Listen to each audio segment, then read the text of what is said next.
ओम शांति। सद्गुरु परमात्मांकर सद्ज्ञान को प्राप्त करी सत्य संतान हेबार सौभाग्य प्राप्त करिथिबा परमात्म प्रिय सर्वप्रिय श्रेष्ठ आत्मा मानंकु ईश्वरीय शुभ अभिनंदन, शुभेच्छा, सुप्रभात, सुस्वागतम। कुहाଯାଏ निश्चय बुद्धि विजयंती। यह वास्तविक कथा। एहाकु मध्य केही अस्वीकार करिपारिबे नाही, कारण एहार कूढ़ कूढ़ प्रमाण शास्त्रठु आरंभ करी वर्तमानर समाज रे मध्य देखिबाकु मिले। अनेक कहिथांती, हाँ मोर तो पूरा निश्चय थिला, मोर स्वप्न मध्य थिला एथिरे मु कृतकार्य हेबी, हेले किपरि मु विफल हेली। वास्तव रे केवल निश्चय थिला बा अछि कहिदेले हेबो नाही, सही अनुଯାयी कार्य करबा मध्य आवश्यक। तेबे जाई सफलता छाई परी पछे पछे गोड़ेइब। पांडव राजकुमार माने गुरु द्रोणाचार्यंक पाखरे धनुर्विद्या शिक्षा करुथांती। गुरु द्रोणाचार्य सेमानंक मध्यरु अर्जुन को विशेष भावरे विभिन्न कौशलर शिक्षा देउथांती, कारण देखिले जे अर्जुन एथिप्रति विशेष आग्रही एवं सहजरे सबु कौशल को मध्य से हासिल करि पारुछंती। ए सबु दूररु थाई भील युवक एकलव्य निरीक्षण करुथांती एवं सही अनुसायी सही सबु कौशल को मध्य अभ्यास करिवार प्रयास करुथांती। तांको पाई यह कठिन नथिला, जेहेतु सेमानंकर जन्मजात प्रवृत्ति ही धनु तीर धरी शिकार करी पेट पोषिबा। तेबे एही नूतन ज्ञान कौशल प्रति विशेष आग्रही हुई दूररु निरीक्षण करी शिखि चलिले एवं गुरुंकर एक पितुला तैयारी करी सेठारे प्रणाम करी धनुर्विद्यार कौशल को अभ्यास करी चलंती। दिने एक घटनाक्रम रे आक्रमणकारी बारहा को अर्जुन सर निक्षेप कले, हेले तांको सर से बारहा को विद्ध हेबा पूर्वरु आउ एक सर बारहा को मृत्यु मुख को पठेई देइथिला। समस्ते आश्चर्यचकित होई अनेइले। तहु एकलव्य आसी गुरु को प्रणाम करी निजर परिचय देले। गुरु पचारे, तुमर गुरु किए? एकलव्य कहिले, आपण। मु दूररु थाई आपणक शिक्षा कौशल को निरीक्षण करी अभ्यास करुथिली। आपणकर पुत्तलिका रखी आपणको गुरु बोली स्वीकार करिछि। आपणक कृपारु मु सबु कौशल को हासिल करि पारिछि। गुरु परीक्षा करिवा पाई अर्जुन एवं तांको भितरे प्रतियोगिता रखिले, जेउथिरे अर्जुन को हार स्वीकार करियाकू पड़िथिला। यहा देखि गुरु आचंबित हो गले। बाकी आगकू आउ बखाणीबार आवश्यकता नहीं। एठारे देखिबार अछि एकलव्यंकर एकनिष्ठता, निश्चयता एवं अभ्यास, जद्वारा से सर्वश्रेष्ठ धनुर्धर को मध्य पछरी पकई देले। वर्तमान हेउछि यह दुखदायी समय, अर्थात दुनिया संपूर्ण दुखदायी हो जाइछि। यहाकू दुखर घाट कहिले अत्युक्ति हेब नाही।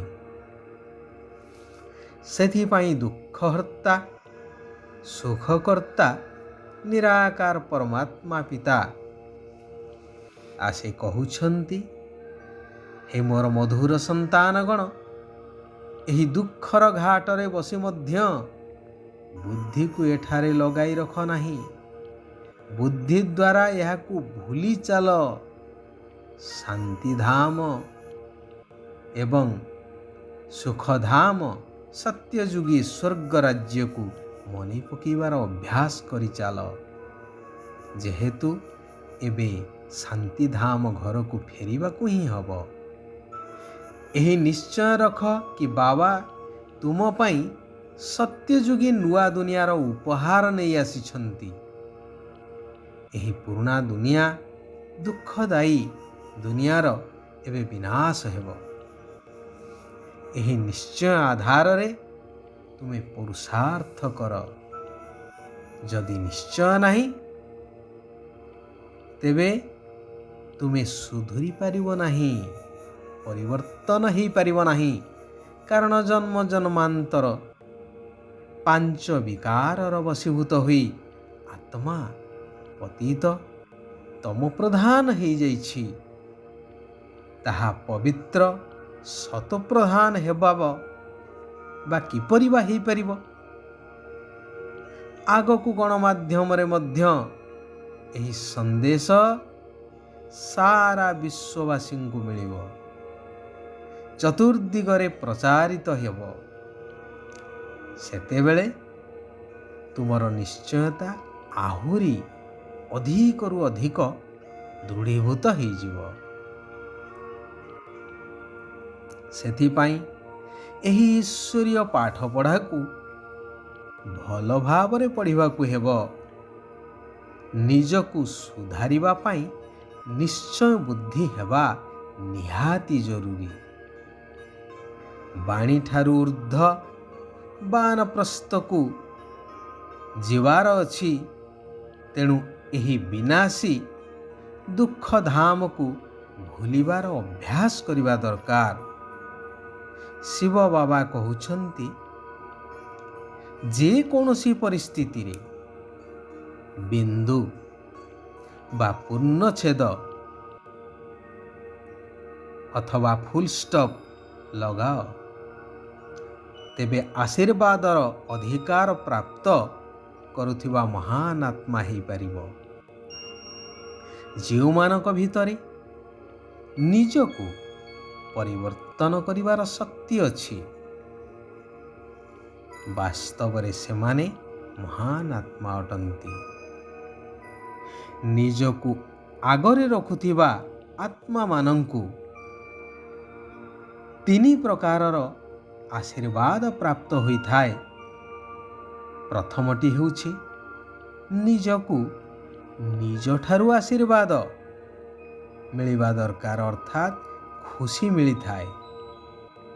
ଦ୍ୱିତୀୟ, ଶିବ ବାବାଙ୍କ ଦ୍ୱାରା ଆଶୀର୍ବାଦ ମିଳିଥାଏ। ଏବଂ ତୃତୀୟ ହେଉଛି ବ୍ରାହ୍ମଣ ପରିବାର ଦ୍ୱାରା ଆଶୀର୍ବାଦ ମିଳିଥାଏ। ତେଣୁ ଏବେ ଏହି ସବୁ ଫୁଲ୍ ଷ୍ଟପ୍ ଲଗେଇ ସଜାଗ ହୋଇଯାଅ, ଅର୍ଥାତ୍ ସବୁ କିଛିକୁ ବିନ୍ଦୁ ଲଗେଇ ଦିଅ।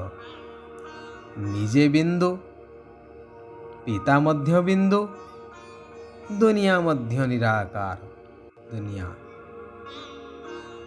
ତେଣୁ ପ୍ରତ୍ୟେକ ପୁରୁଣା କଥାକୁ ଯାହା ବିତିଗଲା ତାହାକୁ ଫୁଲ୍ ଷ୍ଟପ୍ ଲଗେଇ ଦେବା ଦରକାର। ତେବେ ଯାଇ ସଜାଗ ହୋଇପାରିବା। ସଂକଳ୍ପର ଏକାଗ୍ରତା ଶକ୍ତି ଦ୍ୱାରା ହିଁ ଶ୍ରେଷ୍ଠ ପରିବର୍ତ୍ତନରେ ତୀବ୍ର ଗତି ଆସିଥାଏ। ଆଚ୍ଛା, ଆଜି ପାଇଁ ଏଇଠାରେ ଆମେମାନେ ବିରାମ ନେବା। ଆସନ୍ତାକାଲି ପୁନଃ ଆମେ ଏହିଭଳି ମହାବାକ୍ୟର ଆଲୋଚନା କରି ସାରା ବିଶ୍ୱକୁ ପରିବର୍ତ୍ତନ କରିବାର ମହାନ କାର୍ଯ୍ୟ କରିଚାଲିବା। ଓମ୍ ଶାନ୍ତି। ଓମ୍ শান্তি। ওম শান্তি।